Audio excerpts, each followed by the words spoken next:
ఈ లోతైన విశ్లేషణకు స్వాగతం. ఈరోజు మనం చర్చించబోయే అంశం అంటే మనందరి జీవితాలకు ఎంతో దగ్గరది. అవును.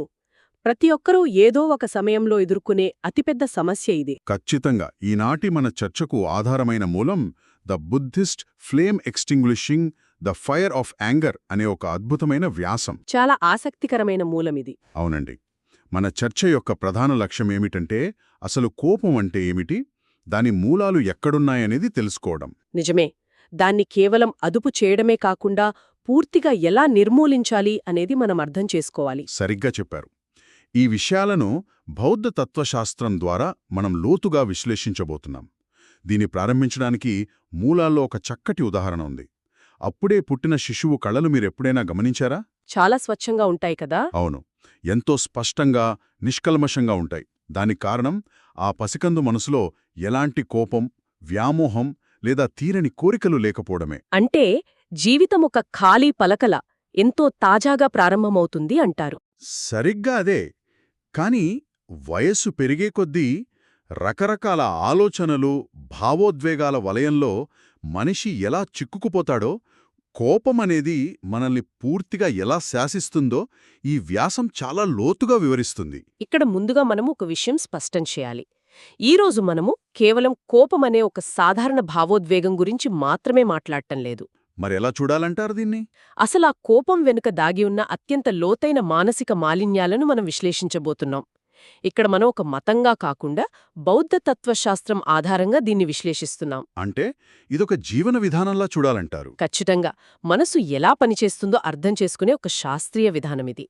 మూలాల ప్రకారం చూస్తే మనుషులు కేవలం కోపంతో మాత్రమే రగిలిపోవటం లేదు.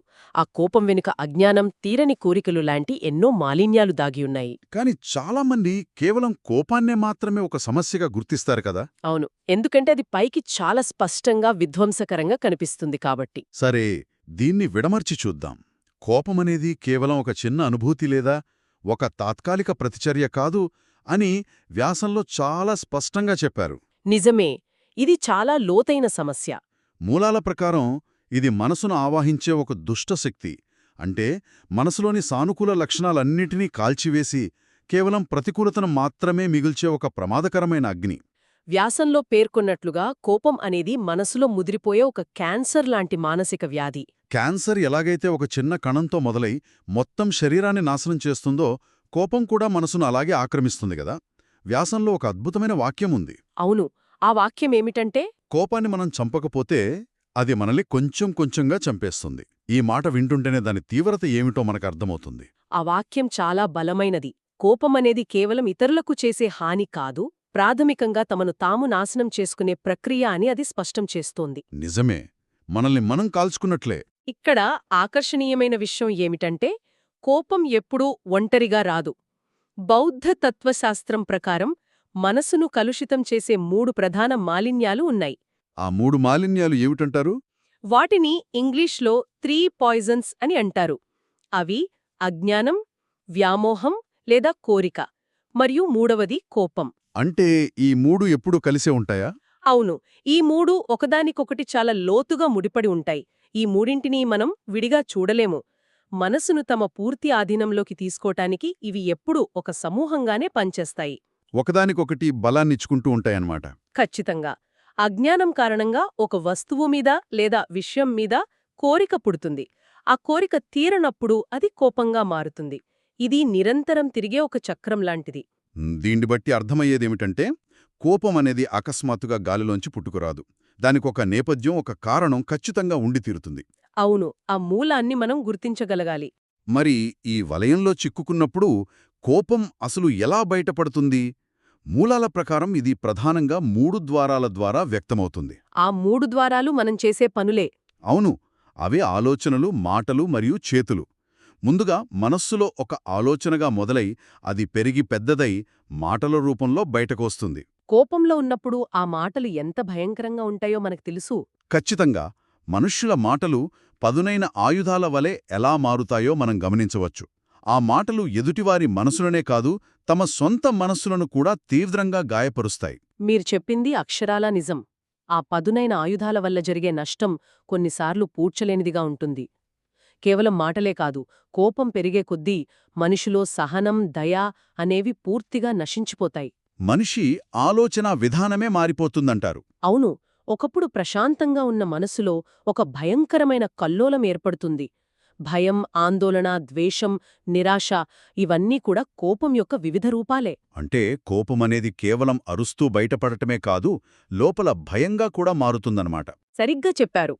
కోప స్వభావం ఎక్కువగా ఉన్న వ్యక్తులు తమకు తాము హాని చేసుకోవడమే కాకుండా తమ చుట్టూ ఉన్నవారికి కూడా హాని చేస్తారు. వారి ఆలోచనలు ఎప్పుడూ అశాంతి వాతావరణంలోనే పుడతాయి. కోపమనేది కేవలం ఒక చర్య కాదు, అది మొత్తం వ్యక్తిత్వాన్ని ఆక్రమించే ఒక అడ్డంకి అని మూలాలు నొక్కి చెబుతున్నాయి. ఇక్కడే అసలు ఆసక్తికరమైన విషయం ఉంది.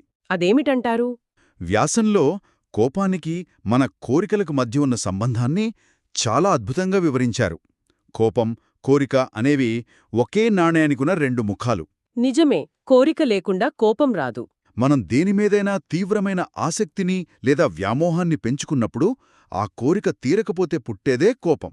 అది ఇంద్రియ సుఖాల పట్ల కావచ్చు, లేదా మన సొంత నమ్మకాల పట్ల కావచ్చు. మనం అనుకున్నది జరగనప్పుడు వెంటనే కోపం వచ్చేస్తుంది కదా. ఖచ్చితంగా మన అంచనాలు నిజం కానప్పుడు తక్షణమే కోపం పుట్టుకొస్తుంది. బౌద్ధతత్వశాస్త్రం దీన్ని వివరించడానికి ప్రకృతిలోని సహజమైన అంశాలను తీసుకుని అద్భుతమైన ఉదాహరణలను అందించింది. అవును, ఉదాహరణలు మానవ మనస్తత్వాన్ని ఎంతో లోతుగా విశ్లేషిస్తాయి కదా. అవును, వాటి గురించి కాస్త వివరిస్తారా?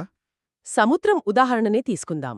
పగలు, రాత్రి అనే తేడా లేకుండా ప్రపంచంలోని పెద్ద పెద్ద నదుల నీరంతా నిరంతరంగా వచ్చి సముద్రంలో చేరుతూనే ఉంటుంది.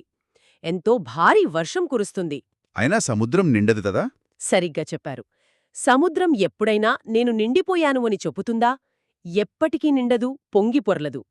మనిషి కోరిక కూడా సరిగ్గా అలాంటిదే. దానికి ఎంత ఇచ్చినా ఇంకా కావాలనే అడుగుతుంది. అంటే ఆ తీరని కోరికే అంతిమంగా కోపానికి దారితీస్తుందన్నమాట. అవును, కోరిక ఎప్పటికీ తీరనిది అనే సత్యాన్ని గ్రహించడం ఇక్కడ చాలా ముఖ్యం. సముద్రానికి ఎంత నీరు చేరినా అది ఎలాగైతే తృప్తి చెందదో, ఇంద్రియ సుఖాల పట్ల ఉన్న వ్యామోహం కూడా మనిషికి ఎప్పటికీ తృప్తిని ఇవ్వదు. మన మనసు ఒక అంతులేని సముద్రం లాంటిది. అందులో కోరికలనే నదులు ఎన్ని వచ్చి చేరినా అది ఎప్పటికీ శాంతించదు. ఇదే విషయాన్ని వివరించడానికి వ్యాసంలో అగ్ని ఉదాహరణ కూడా ఇచ్చారు. అది కూడా అంతే అద్భుతంగా ఉంది. అగ్ని ఉదాహరణ ఎలాగో వివరిస్తారా? ఒక మంటను ఆర్పడానికి మనం ఇంధనం పోస్తే అది ఆరదు కదా, పైగా ఇంకా పెరుగుతుంది. దానికి ఎంత ఇంధనం అందిస్తే అది అంతగా విస్తరిస్తుంది. నిజమే, మంటను ఆర్పాలంటే ఇంధనాన్ని ఆపాలి. మనిషి కోరిక అనేది కూడా సరిగ్గా అలాంటిదే. మన కోరికలను తీర్చుకోవడానికి మనం ఎంత ప్రయత్నిస్తే ఆ కోరికల మంట అంతగా పెరుగుతూనే ఉంటుంది. కోరిక తీరలేదనే భావన వెంటనే కోపంగా మారుతుంది. ఒక వస్తువు మీద లేదా ఒక వ్యక్తి మీద మనం పెంచుకునే తీవ్రమైన వ్యామోహం చివరికి మనకే ప్రతికూలంగా మారుతుంది. ఈ రెండు ఉదాహరణలు మానవ నైజాన్ని ఎంతో స్పష్టంగా కళ్ళక్కడతాయి. అవును, ఈ సముద్రం, అగ్ని ఉదాహరణలు విన్న తర్వాత చాలా విషయాలు స్పష్టమవుతాయి. దీన్ని మనం విస్తృత కోణంలో చూస్తే ఇంద్రియ సుఖాల పట్ల, మన స్వంత అభిప్రాయాల పట్ల మనం పెంచుకునే వ్యామోహం ఎంత ప్రమాదకరమో అర్థమవుతుంది. ఆ వ్యామోహం భంగమైనప్పుడు, మన అంచనాలు తలక్రిందులైనప్పుడు మన మనసులో రేగే అగ్నిపర్వతమే కోపం. కేవలం వస్తువుల మీదే కాదు కదా, మన నమ్మకాల మీద కూడా వ్యామోహం ఉంటుంది. ఖచ్చితంగా, మన నమ్మకాలు లేదా సిద్ధాంతాల మీద కూడా మనం ఒక రకమైన వ్యామోహాన్ని పెంచుకుంటాం. మన ఆలోచనలే సరైనవి అని నమ్ముతాం. వాటినెవరైనా ప్రశ్నించినప్పుడు వెంటనే మనలో కోపం రగులుకుంటుంది. అవును, కాబట్టి కోపాన్ని అర్థం చేసుకోవాలంటే ముందుగా మనలోని ఆ వ్యామోహాన్ని అర్థం చేసుకోవాలి. వ్యామోహం ఎక్కడ ఉంటే అక్కడ ఖచ్చితంగా కోపం పొంచి ఉంటుంది. దీనంతటి అర్థమేమిటి?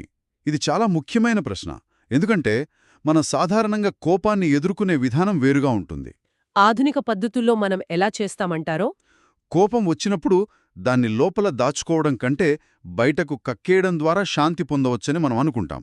ఏదైనా వస్తువును విసిరేయడం ద్వారానో లేదా అరిచేయడం ద్వారానో మనసులోని భారాన్ని దించుకోవచ్చని భావిస్తాం.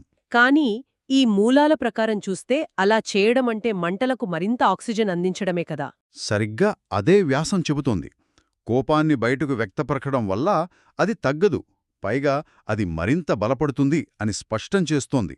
మరి దీనికి సరైన పరిష్కారమేమిటి? కోపాన్ని పూర్తిగా నిర్మూలించడం ఎలా సాధ్యం? దీనికొక భిక్షువు అనుసరించే మార్గం సరైన సమాధానమిస్తుంది.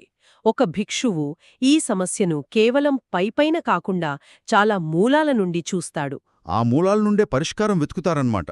అవును, కోపమనే మంటను ఆర్పాలంటే పైన నీళ్లు చల్లడమనేది తాత్కాలిక పరిష్కారం మాత్రమే.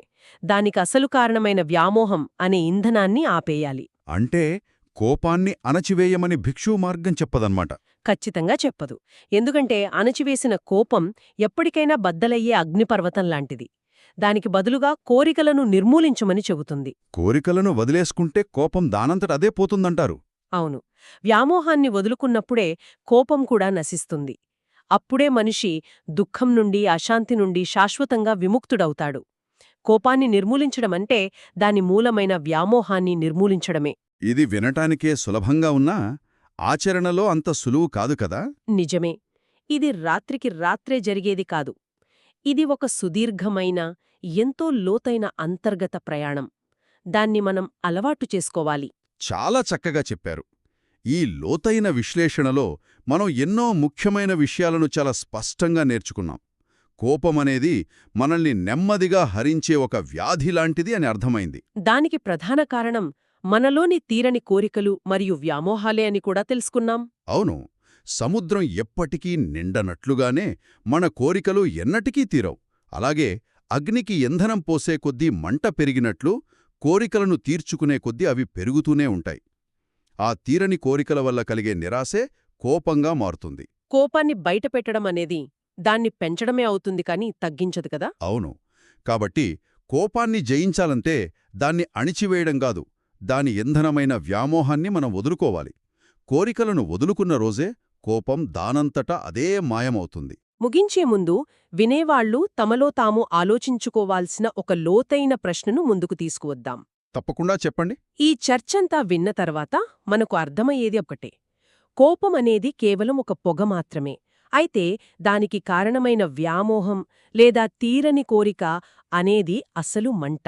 నిజంగా ఆలోచించాల్సిన విషయమిది. మరి ఈరోజు మన జీవితంలో, మన రోజువారీ పనుల్లో మన శాంతిని దహించివేస్తున్న ఆ అగ్నికి మనకు తెలియకుండానే మనమందిస్తున్న ఇంధనమేమిటి? అవి మన దృఢమైన నమ్మకాలా, లేక ఇతరుల మీద మనం పెట్టుకున్న అంచనాలా? ఆ ఇంధనమేమిటో ఎవరికి వారు స్వయంగా అన్వేషించుకోవాలి. ఆ ఇంధనాన్ని గుర్తించి దాన్ని ఆపిన రోజున కోపమనే పొగ దానంతట అదే ఆగిపోతుంది. ఆ అన్వేషణే ప్రతి ఒక్కరినీ నిజమైన, శాశ్వతమైన శాంతి వైపు నడిపిస్తుంది. దాన్ని కనుకోవడమే మన ముందున్న అసలైన లక్ష్యం.